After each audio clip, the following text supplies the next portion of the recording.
Hello everyone, today we are looking at Prince of Persia, The Two Thrones.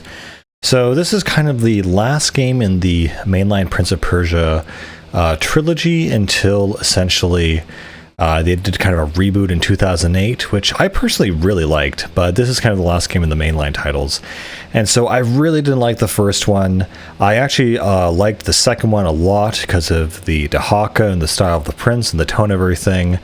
And so finally we have The Two Thrones, and I'm really kind of, honestly, kind of mid, kind of in between the two. I felt this game was okay, and so, you know, what has happened here is the prince has finally returned home to Persia. Specifically, it appears to be some, like, Babylon or something.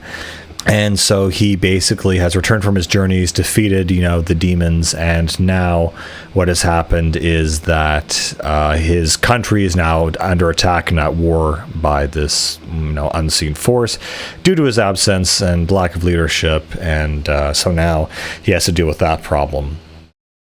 So now a lot of the enemies you're facing are actually just normal guys, and yeah.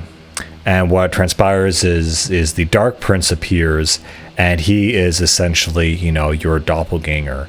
And so now you have this prince that is made from the sands, and he's basically, you know, the guy you have to defeat from yourself.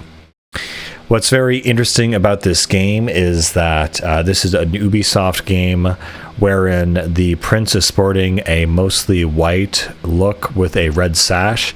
And one of the main points of this game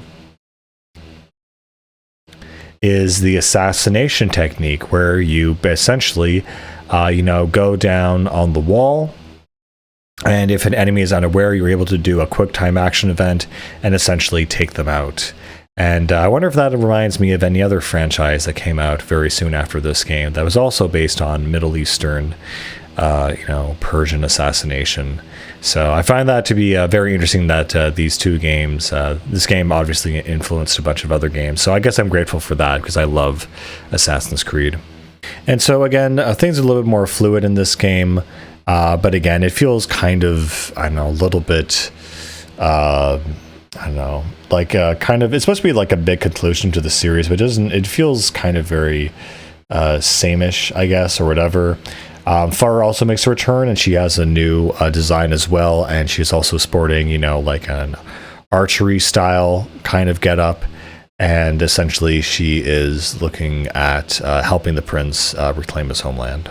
And so essentially the Vizier from the first game is able to summon the sands once again, and the prince is able essentially to secure the dagger, and he regains his sand powers, and now he has to put the sands back in again. So it kind of feels like a remix of the first game, honestly, in a weird way, with a slightly darker tone and just not quite as iconic.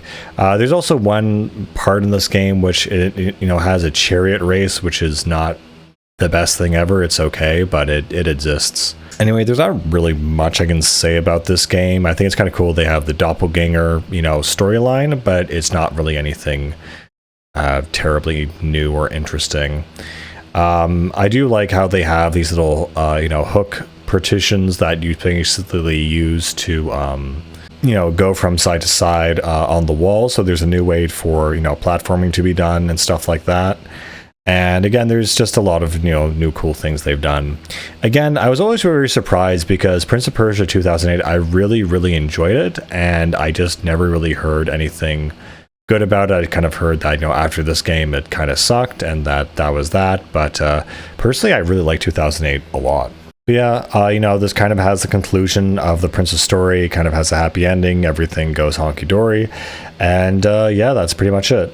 And, you know, that being said, I will see you guys later. Bye.